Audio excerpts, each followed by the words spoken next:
ஜோக்கரையே காணோம். அட 1.5 மாசத்துல பிறந்தவனே, கண்ணுக்கு எதுக்க கைலி கட்டின ஜோக்கர் ரெண்டு உட்கார்ந்து தெரியல. போடா brandy whisky wine rum gin அழுகன முட்டை அழுகாத முட்டை ஊறுகா முட்டை கூமுட்டை.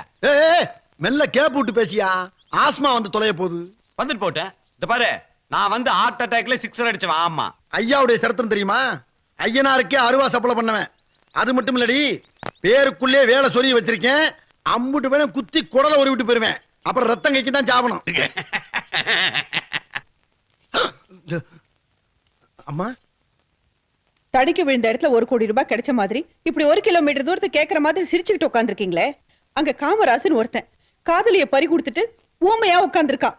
அவனுக்கு ஒரு கல்யாணத்தை பண்ணி பார்க்கணும்னு உங்களுக்கு எல்லாம் தோணலையா? தோணல மேடம். காதலி இறந்தா தானே இன்னொரு கல்யாணத்தை பத்தி யோசிக்க முடியும். மேடம், நம்மளை பொறுத்த வரைக்கும் வசந்தி என்னைக்கோ செத்து போயிட்டா. காமராச பொறுத்த வரைக்கும் வசந்தி அவன் மனசுக்குள்ள கலகலகலன்னு சிரிச்சுக்கிட்டாமா வாழ்ந்துகிட்டு இருக்கான்.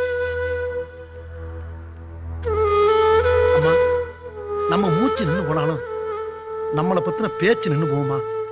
ஆனா அவனுக்கு அப்படி இல்லை. மூச்சு நின்னாலும் பேச்சு நிக்காதபடி வாழ்ந்துகிட்டு இருக்காமா. உள்ள போய் பாருங்க, உங்களுக்கே தெரியும். வாங்கம்மா.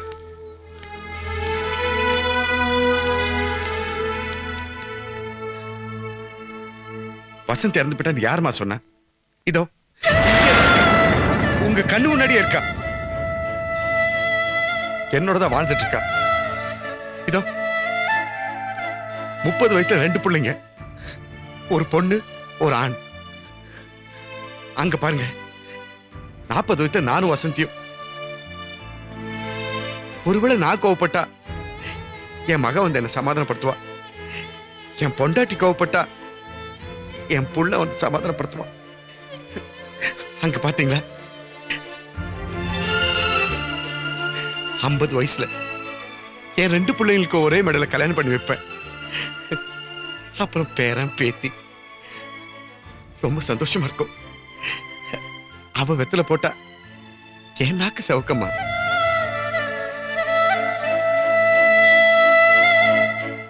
இப்படியே 60 வயசு 70 வயசு 80 வயசு 90 100ன்னு வருஷங்கள் செத்துட்டு இருந்தாலும் அவ மட்டும் என் மனசுல வாழ்ந்துட்டே இருப்பான்.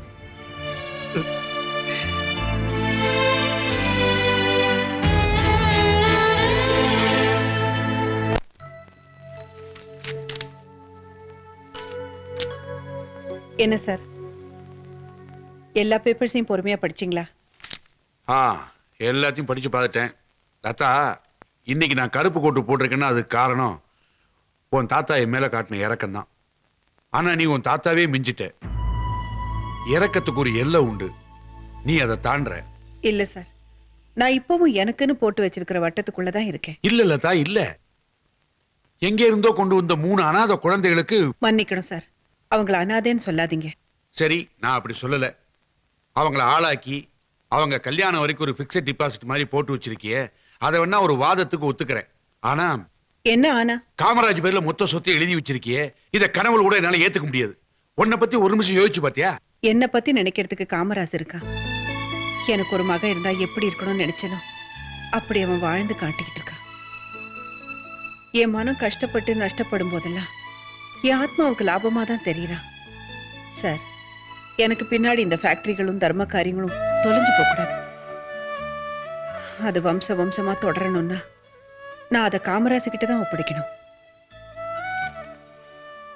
என்ன நம்பி இருக்கிற 5000 குடும்பங்களையும் அவன் கண்ணுக்குள்ள வச்சு பாத்துக்குவான். ஆண்டவன் என்ன தனி மரமா அனுப்பி வச்சாலும் தொழிலாளர் சொந்தங்களால நான் அதை தோப்பாக்கிக்குவேன். அது போதும். நான் சட்ட புத்தகத்தை படிச்சு படிச்சு இன்னும் இருட்டுல தான் வாழ்ந்துகிட்டு இருக்கேன். நீ வாழ்க்கையை நல்லா படிச்சு படிச்சு வெளிச்சமா இருக்கம்மா. சரி, இந்த டாக்குமெண்ட்ல ஒரு கையெழுத்து போட்டு அப்புறமா வந்து வாங்கிக்கிறேன். சரிங்க, வரட்டுமா?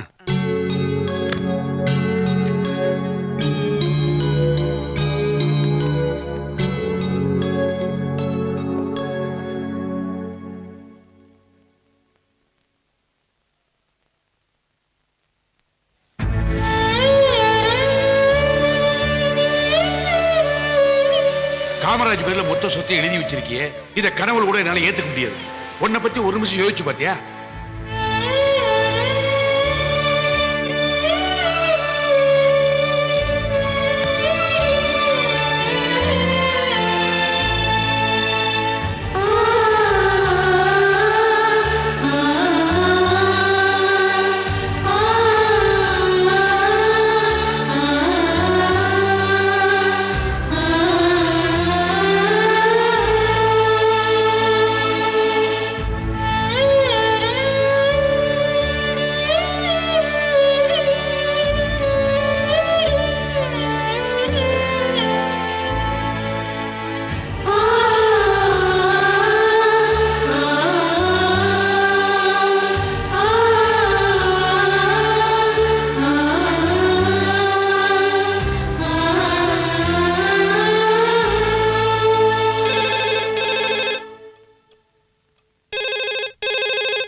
ஹலோ. நான் வக்கீல் பேசுறேன். சொல்லுங்க. நீ பாரத்தை இறக்கி வச்சுட்டு நல்லா கொரட்டை விட்டு தூங்குற. எனக்கு தூக்கமே வர மாட்டேங்குது. மறுபடியும் கொஞ்சம் யோசிச்சு பாருமா. இத பாருங்க, நான் என்ன செய்யணுமோ அதை சுய நினைவோடு தான் செஞ்சிருக்கேன். அதனால நான் நிம்மதியா தூங்குறேன். புரிஞ்சுதா? உங்களுக்கு தூக்கம் வரலைன்னா 1லேருந்து 100 வரைக்கும் திரும்ப திரும்ப எண்ணுங்க. நல்லா தூக்கம் வரும். ஓகே. ஹலோ லதா, நான் ஹலோ.